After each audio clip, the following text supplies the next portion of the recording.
Hi నమస్తే, welcome to Mara media. నేను మీ కేవీఆర్. ఆంధ్రప్రదేశ్ కనీవిని ఎరగ వరదలతో అల్లకల్లోలమైన సంగతి తెలిసిందే. ముఖ్యంగా విజయవాడ జలదిగ్బంధమై ఒక జలఖడ్గానికి బలైన పరిస్థితి. మొత్తంగా 22 లక్షల మంది జనాభా ఎఫెక్ట్ అయిపోయారు. ఇప్పటికీ 4.5 లక్షల మందికి పైగా వరద నీటిలోనే ఇంకా సహాయం కోసం ఎదురు చూస్తున్నట్టు మొత్తం అంటే కథనాలు వినిపిస్తున్నాయి. వీటన్నిటిని పక్కన పెట్టి మన బాబు గారేమో lights camera action Boyapati Seenu అంటే అది చెప్పాలి, ఈయన యాక్షన్ చేయాలి. ఇది నడుస్తుంది అనమాట మొత్తం ఎంటైర్ మీడియాలో. ఒకవైపు విజయవాడలో అంటే ఎవరిని కదిలించినా కూడా కన్నీటి వరద. కదిలిస్తే చాలు సహాయం అందలేదు. ఇంట్లో చిన్నపిల్లలు ఉన్నారు, వాళ్ళు కొన్ని గంటల పాటు ఆహారానికి దూరం అయినారు, కనీసం పాలు కూడా లేవు అని చెప్పి మాట్లాడుతూ ఉంటే వీళ్ళేమో డ్రోన్లు ఎగరేస్తా వాటన్నిటిని రీల్స్ చేసి సోషల్ మీడియాలో వదులుతూ ఇదిగో సహాయం అని చెప్పి చెప్తా ఉన్నారనమాట. ఒక్కసారి ఏం జరుగుతుందో చూసిన తర్వాత మనం డీటెయిల్గా మాట్లాడుకుందాం. కన్నీటి వరద, బెజవాడను ముంచేసిన బుడమేరు, బాబు అలసత్వం, ఎటు చూసినా హాహాకారాలు, అంతా హృదయ విదారకం. ప్రాణాల అరచేతిలో పెట్టుకొని బాధితులు బిక్కు ముంపులోనే పలు కాలనీలు 7 నుంచి 8 అడుగుల మేర నీళ్లు, చిన్నపిల్లలు, వృద్ధులు, మహిళల పరిస్థితి దయనీయం. 2 రోజులుగా వరదలో చిక్కుకుని విలవిల తాగునీరు అందించలేని దుస్థితి. ముంపులో పునరావాస కేంద్రాలు ముందస్తు సమాచారం ఇవ్వకుండా మమ్మల్ని ముంచారు. ఇప్పుడు టూరిస్టుల ఫోటోల కోసం వచ్చారని మంత్రులపై బాధితుల ఆగ్రహం. హడావిడి మినహా పునరావాస చర్యలే లేవని మండిపాటు. వాలంటీర్లు బంధువులే బాధితులకు దిక్కు. కర్రలు తాళ్ల సాయంతో పీకల్లోతు నీళ్ళలో నుంచి బతుకు జీవుడా అంటూ బయటకు. అరకొర బోట్లు, డబ్బులు వసూలు, సహాయ చర్యల నామమాత్రం. వరదల్లో చిక్కుకున్న వారు 4.5 లక్షల మంది పైనే. ఇప్పటికీ 2.5 లక్షల మందికి పైగా జల దిగ్బంధంలోనే. సో ఇంత ఇంటెన్స్ ఉన్న ఈ వరదలను వీళ్ళు కామెడీ షో, జబర్దస్త్ షో చేస్తున్నారు. సింపుల్గా చెప్పాలంటే ఇంకా బిగ్ బాస్ సీజన్ను చేస్తూ ఉన్నారు అనమాట. ఎవడన్నా వరదల మీద రాజకీయాలు చేస్తారా? నిన్న వైఎస్ జగన్మోహన్ రెడ్డి పోయి ఎంత హుందాగా అంటే ఎక్కడ షో ఆఫ్ చేయలే. తాను కట్టిన ఆ రిటైనింగ్ వాళ్ళ దగ్గరికి వెళ్ళి బాధితులకు భరోసానిచ్చి వాళ్ళు కూడా చాలా ఆప్యాయంగా మీరు కట్టకపోయింటే మా బతుకులు ఆగమయ్యాయని చెప్పి వాళ్ళు కూడా రివర్స్లో ఆయనకు ఆత్మీయ పలకరింపు ఇచ్చారు. ఒకవేళ రాజకీయం చేయాలనుకుంటే ఎట్లుంటుండే? ఇవన్నీ గమనించకుండా మన పేపర్లు ఏమో ఎట్లా రాస్తాయి చూడండి. కష్టకాలం, ముంపులోనే 2 లక్షల మంది. ఈ సోంబేరిగాడైతే మరీ దరిద్రంగా తయారైండు. ఆంధ్రజ్యోతి రాధాకృష్ణ రాజగురు పోస్ట్ ఏదో ఖాళీగా ఉందంట రామోజీరావు వచ్చినాక. దానికోసం ఇక ఇటు అటు 2 సైడ్ల అదేదో క్రికెట్లో ఆడతారు కదా, ఒకటి మిగిలిపోతే అటు సైడ్ బ్యాటింగ్ చేయాలి, ఇటు సైడ్ బ్యాటింగ్ చేయాలి. టీడీపీ వాళ్ళని తిడతా ఉన్నాడు, జగన్ తిడతా ఉన్నాడు అన్న. నా జనం ఏమయ్యారు? పులివెందుల పర్యటనలో జగన్ విస్మయం. 3 రోజులుగా కనిపించని వారే మళ్ళీ అంతా అవినాష్ కుటుంబం విధేయలే. మొహం చాటేసిన సామాన్య ప్రజలు. ఫ్రస్ట్రేషన్తో తల బాదుకునే ఆవేదన. అసహనంతో పిఏ చెంపపగలు కొట్టిన ఎంపీ. ముంపు బాధితులకు పరామర్శ. వరదలోనూ రాజకీయ విమర్శలు. ఎవడరా చేస్తుంది రాజకీయ విమర్శలు? ఎవడు చేస్తుంది? సిగ్గుండాలే కొంచెం. ఇక్కడ చూడండి, ఆయన నిన్నేమన్నాడు? రిలీఫ్ క్యాంపులు కూడా లేకుండా ఇక్కడికి వచ్చిన వాళ్ళు ఎక్కడికి పోవాలో తెలియక వాళ్ళ బంధువుల ఇళ్లకు పోతా ఉన్నారు. ఈ ఫ్లడ్స్ ఏదైతే చెప్తా ఉన్నారో, ఈ రోజు ఈ ఫ్లడ్స్ ఏదైతే కనిపిస్తా ఉన్నాయో, ఇవి స్వయంగా మ్యాన్ మేడ్ ఫ్లడ్స్. ఇది మ్యాన్ మేడ్ ఫ్లడ్స్ అంటే దాని అర్థం ఏమిటి అంటే, ప్రభుత్వం స్పందించాల్సిన రీతిలో స్పందించకపోవడంతో ఈ రకంగా అన్యాయమైన పరిస్థితి నెలకొని ఉంది. ఆలోచన చేయమని అడుగుతా ఉన్నా. ఇంతకు ముందు కూడా వరదలు వచ్చాయి, ఇంతకు ముందు కూడా ఫ్లడ్స్ వచ్చాయి. ఇప్పుడు పడిన వర్షం కన్నా ఇంకా ఎక్కువ వర్షాలు కూడా పడ్డాయి. కానీ ఏ రోజు కూడా మనుషులు చనిపోయిన పరిస్థితి ఏ రోజు రాలా. ఆగస్టు 28వ తారీఖున విన్నారు కదా, మ్యాన్ మేడ్ ఫ్లడ్స్ అనే ఒక్కదాన్ని కట్ చేసుకొని బుర్ర ఉందా Jaganmohan Reddy? Man made floods అంటే మనుషులు పంపించిన వరదన అని చెప్పి ఈ దిక్కుమాల వాళ్ళంతా సోషల్ మీడియాలో ట్రోల్ చేస్తున్నారు. ఇక్కడ మ్యాన్ మేడ్ ఫ్లడ్స్ అంటే అర్థం అది కాదు. ప్రకృతి విపత్తును విలయాల్ని ఏ భూమి మీద ఎవడు బ్రహ్మదేవుడు దిగొచ్చినా కూడా ఆపలేడు, అది వేరే సంగతి. కానీ ప్రాణ నష్టాన్ని, ఆస్తి నష్టాన్ని మ్యాక్సిమం తగ్గించే వెసులుబాటు అయితే అధికార యంత్రాంగం చేతిలో ఉంది కదా. ఆ పని చేయకుండా ఈ సెటర్లేంది? అందుకే మిమ్మల్ని ఎర్రిపుగా అంటారు. ఇప్పుడు ఆ రిటైనింగ్ వాల్ కట్టి ఇంచుమించు 3.5 లక్షల మందిని కాపాడిన ఘనత ఎవరిది? క్రెడిట్ ఎవరిది? ఒకవేళ అదే రిటైనింగ్ వాల్ కనుక లేకపోతే పరిస్థితి ఎట్లుంటుండే? ఇంకా ఘోరంగా ఉంటుండే. సిగ్గుండాలే కొంచెమన్నా. దీని మీద మళ్ళీ రాజకీయ విమర్శలు. ఈరోజు బోండాబొమ్మ ఆడికి స్పాట్లోకి పోయి సింగనగర్ కాలనీకి ఏమంటాడు తెలుసా, ప్రజలంతా అంటే సోమరిపోతులు లెక్క తయారైన అన్ని వాలంటీర్ల ఇంటికి తెచ్చిస్తుండడం వల్ల మీరు అంటే కాలు కూడా కదపలేకపోతుర్రు అని. అసలు కాలు కలిపే పరిస్థితి ఉందా అక్కడ?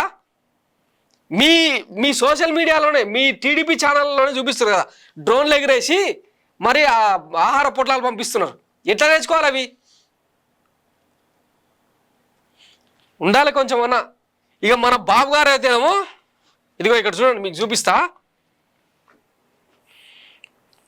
అర్ధరాత్రులు పోయి ఎవడన్నా ఆ బోట్లు మొత్తం అంటే ఆయనను కవర్ చేయడానికి ఇంచుమించు 10-15 బోట్లు అవసరం పడ్డాయి. అవే బోట్లను కనుక పెడితే కనీసం ఒక 30-40 వేల మందినైనా కాపాడే వెసులుబాటు ఉంటుండేనా? పోయి షో ఆఫ్ చేయడం ఎందుకు? వరద వచ్చినప్పుడు బురద వస్తుంది, బురద వచ్చినప్పుడు బుర్ర తక్కువ నాయకులు కూడా పోతారని చంద్రబాబు స్వయంగా నిరూపించింది అనమాట. ఇదేం కొత్త కాదు, 20 ఏళ్ళ నుంచి చూస్తున్నదే. ఇవాళ రెడీ లైట్స్ ఆన్ యాక్షన్, నాకు ఒక ఫోటో కావాలి, నేను టీవీలో రావాలి. ఇదే సీఎం చంద్రబాబు యావా. టీవీలో వరదలు చూస్తూ దీర్ఘంగా ఆలోచిస్తుంటే ఓ ఫోటో, ఎవరితోనో ఫోన్లో మాట్లాడుతూ ఉంటే ఓ వీడియో క్లిప్, మీడియా ప్రతినిధులను పిలిచి చేతులు అటు ఇటు ఊపుతూ ఏదో వివరిస్తుంటే 360 డిగ్రీలో కెమెరా రోల్ చేస్తూ షూట్. ఎవరక్కడ అనడమే ఆలస్యం, సిద్ధం దొర అంటూ సదా అందుబాటులో ఉంటున్న కలెక్టర్, పోలీస్ కమిషనర్ నుంచి యావత్ యంత్రాంగం. ఇది హైదరాబాద్ శివార్లోని ఫిలిం సిటీలో షూటింగ్ అనుకున్నారు, కానే కాదు. విజయవాడలో ఎన్టీఆర్ జిల్లా కలెక్టరేట్లో 2 రోజులుగా సాగుతున్న సీన్ ఇది. ఓవైపు కనివిని ఎరగని రీతిలో వరదలు ముంచెత్తడంతో లక్షలాది మంది అన్నమో రామచంద్రాన్ని అల్లాడుతుంటే సీఎం చంద్రబాబు యావత్ యంత్రాంగాన్ని తన చుట్టూ మోహరించి కలెక్టరేట్లో పండిస్తున్న ప్రచార సీన్ ఇది. నా ఫోటోలు నా వీడియోలు అంతా నేనే, పీక్స్కు చేరిన చంద్రబాబు పిచ్చి. ఈ 2 రోజులలో చంద్రబాబును మినహాయించి వరద బాధితులను ఎక్కడైనా చూపించిన ప్రయత్నం చేసిన ఈ పచ్చ మీడియా, ఈ సాక్షి, ఇంకా కొన్ని ఛానల్ కనుక లేకపోతే అసలు ఆ బాధితుల గోడు బయట ప్రపంచానికి తెలిసేదే కాదు. సిగ్గులేని జన్మలు మిమ్మల్ని మోస్తున్న ఈ భూమికి భారం మీరు. ఇప్పుడు చూడండి, వాలంటీర్ వ్యవస్థ కనుక ఉండుంటే, విలేజ్ సెక్రటేరియట్ వ్యవస్థ కనుక ఉండుంటే, రద్దు చేసి పారేసారు, సింగిల్ జీవోతోనా అయిపోయింది అది. ఉండుంటే కనీసం ఆ బాధితులకు ఎంతో కొంత రెస్పాన్సిబుల్గానన్నా సహాయక చర్యలు అందేవా కాదా? ఒకసారి ఆలోచించండి. ఈ ప్రచార యావా ఎవరికి కావాలి? నిన్న ఈ జనాన్ని బోట్ల నుంచి తరలించేందుకు ఒక్కొక్కరిని 4,000-5,000 వసూలు చేసిరంట. ఒక గర్భిణీ స్త్రీని అయితే ఏకంగా దాటించేదానికి 16,000 రూపాయలు వసూలు చేసిరని సోషల్ మీడియాలో టాక్ నడుస్తుంది.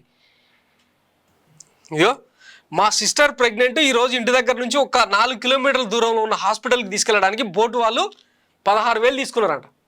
ఎవడ బస్సం ఇది?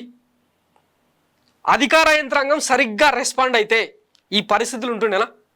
అసలు ప్రైవేట్గా వాళ్ళు బోట్లు తీసుకుపోయి అంత బాజాప్తా డబ్బులు వసూలు చేస్తుంటే ఏం పీకుతున్నట్టు? అరే, గర్భిణీ స్త్రీలను, ముసలి వాళ్ళను, చిన్నపిల్లలను కూడా కాపాడలేని ప్రభుత్వం ఉంటే ఎంత, లేకపోతే ఎంత? మీ బోగడ పాలనకు ఇదిగో 22 లక్షల మందికి పైగా విజయవాడ జనాభా అయితే ఆ మొత్తం ఏర్పాటు చేసిన సహాయ కేంద్రాలు ఏంటంటే 6. మీ సూపర్ 6కు సూట్ అయినది. మళ్ళీ మనమేమో చెప్తా ఉంటాం, నవీన్ పట్నాయక్ ఒడిశాలో ఈ ఫ్లడ్ను కంట్రోల్ చేసేదానికి సహాయక చర్యలు చేపట్టడానికి ఆదర్శంగా నిలిచిండు అని చెప్పి ఆయన లాంటి పాలన తీసుకొస్తాం ఆంధ్రప్రదేశ్లో అని డబ్బాలు కొట్టుకుంటారు కదా. మరి ఏమైంది ఈరోజు? అంటే నీట మునిగేదాకా మనకు సోయి రాలేదా? ఇదే YS Jaganmohan Reddy man made flood అని అంటే దాని మీద ఇంకా సెటైర్లు పుంగాను కథనాలు. ఎన్నడూ 28వ తారీఖున, ఆగస్టు 28వ తారీఖున అంటే ఇంచుమించు 5 రోజుల క్రితమే భారత వాతావరణ శాఖ అలర్ట్ చేసింది. ఆ టైంలో ఏం చేయాలి? ఆ బుడమేరు కా నుంచి, ప్రకాశం బ్యారేజ్ నుంచి కిందికి మొత్తం నీళ్ళన్నీ వదిలి అక్కడ స్పేస్ క్రియేట్ చేసి ఉంటే ఈరోజు నీళ్ళు వాటంతలో అవి వెళ్ళిపోతుండే కదా. ఎంత ఫ్లడ్ వస్తే ఏముంది? ఆఖరికి ప్రకాశం బ్యారేజ్ దాన్ని కూడా ఈరోజు మీరు మీ దిక్కుమాలతనానికి, మీ దిక్కుమాల పనితనానికి దాన్ని కూడా డేంజర్లో పెట్టిండ్రు. ఇవన్నీ మనం మీడియాలో రాయలేము, రాయొద్దు కూడా. రాస్తే మళ్ళీ చంద్రబాబుకు నొప్పి అవుతుంది, ఆయన విజనరీకి దెబ్బ తగులుతుంది కదా, ఆయన బ్రాండ్ ఇమేజ్కి. ప్రతిసారి ప్రపంచ పటంలో హైదరాబాద్ని పెట్టిన, ఇప్పుడు హైదరాబాద్ కూడా అదే పరిస్థితిలో ఉంది. ఇప్పుడు చెప్పుకోము, సిగ్గుండాలి కొంచెం అన్నా. ఇంకా దీనికి ఈ వెంకటకృష్ణ మూర్తి అన్న వీళ్ళందరూ జాకీలు పెట్టి లేపుడు కురుస్తున్న వర్షం వల్ల నీట మునిగిన ప్రాంతాలకు వెళ్ళి ఇన్స్టా రీల్స్ చేస్తున్న చంద్రబాబు సిగ్గుందా లోఫర్ అని అడుగుతున్నారు.